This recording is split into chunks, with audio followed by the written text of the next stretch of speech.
Me complace el poder darle la bienvenida a nuestro estudio bíblico con propósito. Como ya hemos dicho antes, la idea de este estudio es de que juntos podamos revisar, podamos aportar y encontrar en la Biblia tanto ideas, elementos, mejores prácticas y otras herramientas que nos ayuden a poder acelerar el regreso de nuestro Señor Jesucristo. En otras palabras, que contribuyan a la misión que se nos ha encomendado. Antes de comenzar, quisiera recordarles que le pongan un like al video, se suscriban y no olviden activar la campanita de notificaciones. Y bueno, ante nosotros tenemos la lección 11 que se titula Practicando lealtad suprema a Cristo. Y si fuéramos a definir los términos, practicando se refiere a algo que tenemos bien presente, vivimos, procuramos, seguimos, ejecutamos, llevamos a cabo, etc. Supremo, o sea, se habla de la lealtad suprema. Supremo quiere decir que no tiene igual, que es absoluto y que no tiene comparación.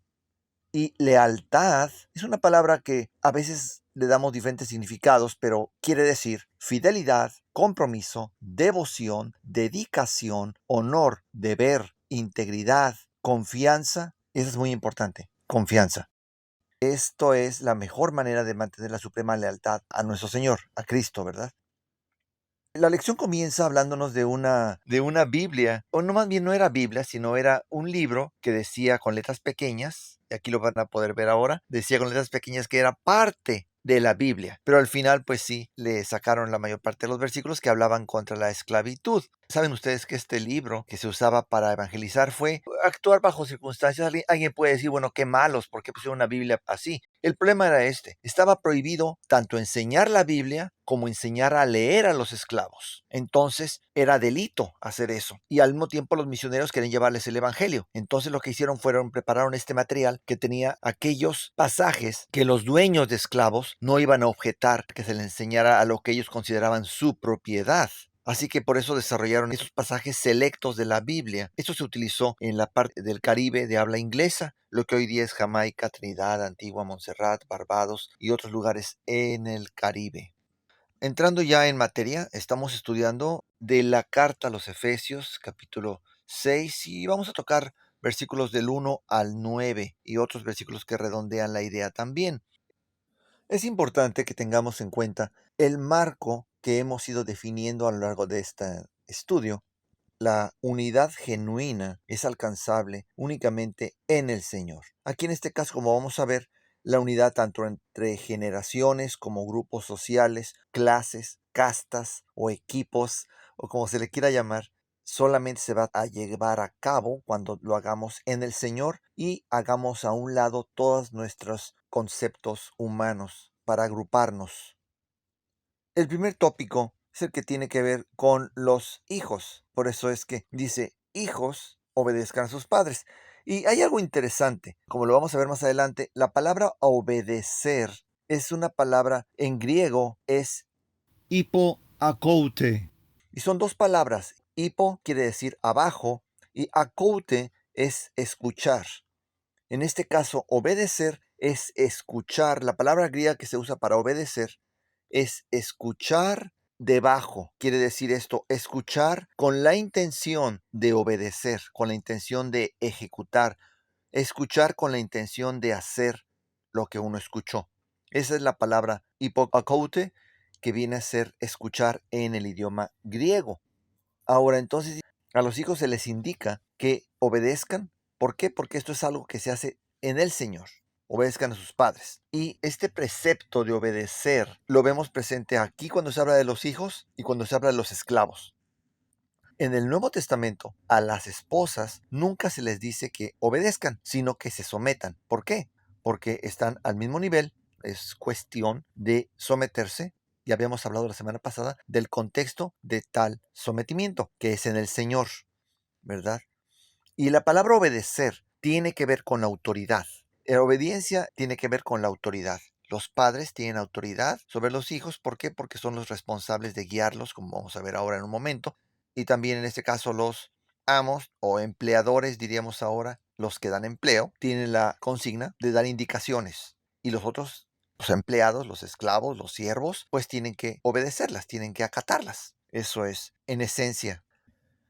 Cuando se habla de los hijos, se puede indicar tanto pequeños, que están en la edad de que se les tiene que indicar qué hacer, lo más básico, lávate los dientes, cámbiate esto, ponte aquello, hasta ya hijos en el sentido de adultos que atienden o toman en consideración las indicaciones de sus padres. Pero ya cuando son adultos, se torna esto en el honra a tu padre y a tu madre, que es obedece y honra a tus padres en el Señor, ¿verdad? Importante, como en todo lo que hemos visto anteriormente con las esposas, aquí también la indicación de Pablo a obedecer no es absoluta, sino que esto es siempre y cuando no contradiga los preceptos que nos da el Señor. Cuando Pablo da esta indicación de obedecer a los padres, se apoya en la bendición que hay en el quinto mandamiento. Y como hemos visto en el resto de la carta, varias de sus indicaciones están apoyando otros de esos 10 mandamientos. Cabe señalar 10, no los otros 603 que nuestros amigos judíos han agregado a la lista. La palabra mandamiento que usamos en español realmente se podría traducir adecuadamente como precepto, instrucción, buena obra, y sí, o como mandamiento, pero no es tanto mandar en el aspecto de forzar, sino es mandar como la indicación que se da. Para que algo salga bien, si uno quiere hacer un pastel y quiere que le salga bien, hay que seguir las indicaciones de la receta. De la misma manera, los 10 mandamientos son las indicaciones de Dios que reflejan su carácter para poder, primero, vivir de una manera plena y, en segundo, para permitir que Él restaure su imagen en nosotros. Nosotros usamos la palabra mandamientos, pero como digo, son las indicaciones de esa receta de la vida, de esa receta para vivir. La palabra mandamiento en el idioma original, en el hebreo, es mitzvot. Mitzvot viene de una raíz aramea que se dice zavta. Y esa palabra zavta simplemente lo quiere decir es una conexión. Cuando estamos atendiendo las instrucciones, los 10 preceptos, o dicho como popularmente los 10 mandamientos, los 10 preceptos del carácter de Dios, estamos conectando nuestra mente, nuestro ser con la divinidad. Estamos siendo partícipes de este proceso de alinearnos voluntariamente y permitir que Él nos transforme. Y de ahí viene una palabra que no viene en la lección, pero la menciono yo porque de ahí viene otra palabra que usamos en los países hispanoparlantes sobre todo, es lo que los judíos llaman la halaja o halajá, según diversas maneras de pronunciar la palabra. Esa palabra realmente se traduce como la senda o el camino en el que uno anda. Esa es halajá y es se conoce como la ley judía. De allí vino la idea de crear la ley canónica o lo que en los países hispanos se llama como derecho canónico. Se copió, se sacó del judaísmo también. Bueno, ahora vamos con el consejo a los padres. Es sumamente importante porque si lo descuidamos, podemos hacer más daño que bien. Uno como padre tiene la responsabilidad de compartir la imagen de Dios correcta. A veces nosotros, como padres, podemos tener una imagen distorsionada de Dios y esa es la que compartimos con nuestros hijos. Eso puede causar más daño que beneficio. Lo cual sería, Como diríamos, lo contrario a bendecir, pues sería maldecir el nombre de Dios, maldecir su carácter. Es muy importante que evitemos caer en ese esquema, el hablar de Dios mal. Cuando habla del consejo a los padres, es importante también que notemos que en ningún momento deben las cosas de hacerse por la fuerza. Si uno obliga la obediencia, si hace que la obediencia venga por la fuerza, lo que ocurre es que se desarrolla un carácter rebelde. Ahora, hay una cita de Elena de White, lamentablemente los traductores no la tradujeron, se la brincaron completamente en el libro A fin de conocerle. que es un devocional, ¿verdad? Pero ella escribió esto, está en la página 120 en inglés, que no está en español, y dice, la obediencia forzada o de mala gana a la voluntad del padre desarrolla el carácter de un rebelde. Y esto es sumamente importante. Si nosotros olvidamos eso, en lugar de hacer un bien, vamos a permitir que ese rencor vaya produciendo resultados que no esperábamos o que no quisiéramos.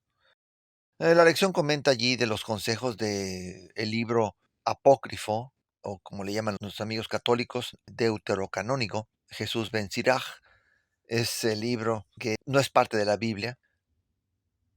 Pablo escribe este consejo a los padres en el tiempo en el que los padres tenían básicamente potestad, poder absoluto para castigar y aún matar a sus hijos, al igual que lo tenían con los esclavos y, bueno, cosas terribles. Vale la pena notar que Pablo está depositando la atención de los hijos en ambos padres, no solamente en la madre o no solamente en el padre. ¿Recuerdan ustedes cuando en el tiempo de Nehemías los hijos no hablaban, no entendían el idioma hebreo? Y que al final lo que hicieron fue sacaron a las madres, que eran madres que no eran hebreas, las madres las regresaron, las sacaron de allí, del pueblo, y se quedaron los hijos con los padres. ¿Recuerdan ustedes eso? Era porque las madres pasan más tiempo con los hijos y consecuentemente los niños no hablaban el idioma de los padres, solamente de las mamás, porque las mamás no eran hebreas. Así que es importante que como padres tengamos en cuenta que nuestros hijos necesitan de ambos, padres y madres, y de la formación que ambos pueden proporcionar. Comentando sobre la esclavitud en el tiempo de Pablo, vamos a aclarar, esclavitud, hay varios términos, en algunas versiones aparece siervo y tal vez nuestro equivalente contemporáneo, ya que no hay esclavitud como tal, y eso lo vamos a ver en un momento, tal vez en la actualidad el mejor término sería empleado, aunque la esclavitud es el privar de la libertad de manera forzada, pero hay otro tipo de esclavitud como lo vamos a ver ahora. Alguien puede decir, hay otros tipos de esclavitud, como alguien puede decir que se vuelve esclavo del entretenimiento o esclavo de las adicciones o ese tipo de cosas. En otra ocasión hablamos de lo que es entretenimiento, que es entretener, distraernos del objetivo que tenemos, nuestro llamado realmente, ¿no?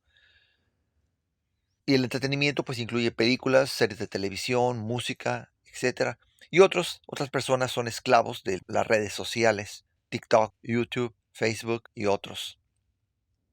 Si leemos todos los consejos dados en el Nuevo Testamento, en lo que tiene que ver con la relación entre esclavos y amos, podemos encontrar un tema común, y es que debemos de centrar nuestra vista en las cosas eternas y no dejarnos distraer por las desigualdades e injusticias que tenemos actualmente. Debemos de enfocarnos en la misión y en la eternidad. Si alguno de nosotros, por alguna razón, se encuentra en una situación desventajosa y no le es posible salir de ella, no hay que concentrarnos demasiado y enfocarnos en eso, sino más bien en la solución para todos los problemas humanos. La esclavitud es uno de esos problemas, pero debemos de enfocarnos en la solución para todos los problemas humanos, comenzando con el principal problema, que es la muerte. No sé dónde se encuentran ustedes, pero donde yo me encuentro, en California, está esa idea de la justicia social, lo cual no tiene mucho sentido, porque justicia es realmente una y es la que está basada en la verdad. Es la justicia. El ponerle adjetivos a la justicia es tratar de crear algo que no existe. Puede tener aspectos sociales, puede tener aspectos redentivos, puede tener diversidad de aspectos, pero sigue siendo justicia. Otro detalle, no todos los esclavos eran resultados de conquista. La gente llegaba a venderse a sí misma como esclavos por motivo de una deuda o enfermedad o alguna situación difícil. Tenía que venderse para poder sobrevivir, poder tener comida, trabajo. Otros eran vendidos porque sus padres tenían deudas, morían y la familia se vendía para pagar la deuda. Eran tiempos mucho más complicados. Quiero agregar que la justicia bíblica, o sea, la justicia real, la justicia que viene de Dios, unifica, enaltece a la gente. mientras que la mal llamada justicia social destruye a los grupos, crea división. El otro problema es que le proporciona al Estado más poder, porque aparentemente es el único que puede atender esas desigualdades. De hecho, sabemos que en ningún momento, bajo ninguna cultura y bajo ninguna circunstancia, la esclavitud es permisible. Dios no la aprueba. ¿Por qué? Porque Dios es un Dios de libertad. Dios no forza, como hemos dicho en repetidas ocasiones. Dios no obliga a la obediencia. Dios nos persuade, Dios nos creó con una mente lógica para que pensemos, nos demos cuenta, y es lo que Él desea, que nosotros escojamos obedecerle, escojamos hacer lo que Él dice, no solamente porque Él lo dice, sino porque nos hemos dado cuenta que es lo correcto. ¿Recuerdan ustedes ahí en Hechos capítulo 22, cuando Pablo iba a ser azotado? Él le recuerda al soldado romano, le pregunta, ¿tienes permiso de azotar a un ciudadano romano? Este va y le dice al capitán, y el capitán regresa y le dice, no sabía que eras ciudadano, yo compré mi libertad a cambio de una gran cantidad de dinero. Eso nos habla de cómo eran las cosas en ese tiempo. Ahora, alguien puede criticar la Biblia y decir, bueno, la Biblia es un libro que aprueba la esclavitud. No, no es que aprobara la esclavitud, es que está llevando nuestra perspectiva a las perspectivas eternas. Y nosotros también, a veces pensamos que podemos cambiar la sociedad, cuando nuestros esfuerzos deben ser dedicados a compartir el carácter de Dios. Dicho de otra manera, compartir el amor de Dios y llevar a las mentes a la eternidad, proyectarnos hacia la eternidad. Así que al compartir la palabra tenemos que hacerlo como Pablo dice a Timoteo, en la segunda carta, capítulo 2, versículo 15, le dice que divida, distribuya, dispense la palabra de verdad de manera adecuada. Bueno, quiero dejar claro acá. En el Nuevo Testamento hay 4 palabras que a menudo se traducen como esclavos o siervos. Una de ellas es oiketes, que se refiere a un siervo doméstico. La otra es pais, que se refiere a un siervo joven. Está la palabra doulos, que es la más común, esa se traduce como esclavo. Pablo mismo dice que él es esclavo de Jesucristo, es la palabra doulos. Y está también la palabra diáconos, que se refiere a un siervo o a una persona que atiende, un ministro. Cuando habla de ministro se refiere a alguien, como la palabra lo dice, ministro viene de mini, algo pequeño, alguien pequeño. Cuando decimos ministro del Evangelio, se refiere que es una persona pequeña. ¿Por qué? Porque el que es grande es Jesús. Entonces, ministro es un ministro, es alguien pequeño que está atendiendo. Algo curioso también, cuando habla de diáconos, la palabra diáconos, que es diácono en castellano, son 2 palabras allí. Está dia, que es a través de, y conis, que es polvo. La traducción correcta de diácono sería una persona que está sirviendo, pero que lo hace de manera tan diligente que hasta levanta polvo al hacer lo que Dios está indicando. Qué interesante poder desarmar la palabra diáconos para darnos cuenta que Dios nos pide que le sirvamos y de esa manera diligente. No olviden la palabra conis, que es parte de diáconos y que quiere decir polvo, que debemos de servirle a Dios de manera tan diligente que hasta levantemos polvo al andar, de lo apurados, de lo prontos que vamos a hacer lo que Dios nos dice que hagamos. Pablo enseña a los esclavos que sirvan como sirviendo al Señor. ¿Por qué?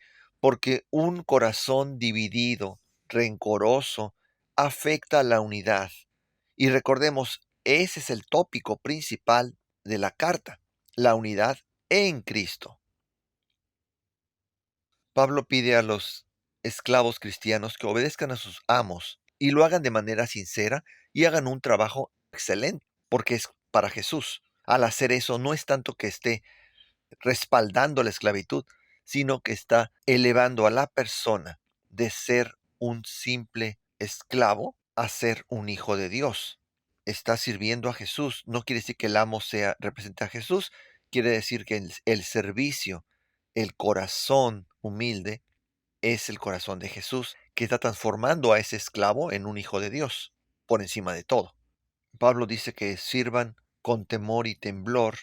Y ya hemos dicho acá, cuando se habla de temor, es más bien el temor a que yo me desconecte de Dios. No es que yo tenga miedo de Dios, o que tenga miedo en este caso del amo. No, el servicio es con el deseo de que yo en mi vida, en mi actitud, no me desconecte del Padre, no me desconecte de mi Dios que me está rescatando. Con mis propias acciones yo me desconecte de Él. Al ofrecer esta perspectiva eterna, mostrar que somos esclavos más bien de Jesús, está recalibrando nuestra comprensión. Y esto es aplicable si uno es empleado, dar el servicio también de primera, no tanto porque el empleador sea muy bueno, sino porque Dios es muy bueno y uno está sirviendo a Dios. Todo lo que Dios nos indica es por nuestro bien, lo entendamos o no. Cuando no lo entendemos, ahí está el aspecto de confiar en Dios. Por eso es importante conocerle primero.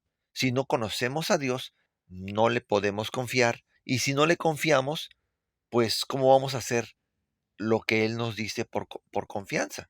Si no confiamos en Él, no vamos a poder rendir un servicio que sea resultado de confiar. Pablo deja claro que la recompensa final será cuando el Señor regrese. Y al final de cuentas, ¿qué problema sería el ser esclavo 20, 30, 40, 50, 60 años de esclavo o lo que sea, comparado con la eternidad? Sería como un pestañeo. Ahora, Pablo no se queda solamente allí. Recordemos, en la misma iglesia están tanto los esclavos como los amos. Pablo deja claro acá que los amos también, de una o de otra manera, son esclavos porque tenemos un amo que es nuestro maestro, el Señor. Y ahí está la palabra. La palabra que usamos para Señor es la palabra kuriakos. Y de ahí viene la palabra cura, ¿sí? Curia, son palabras que vienen de esa misma palabra, ¿no? Kuriakos. Y ahora le toca el turno a los libres.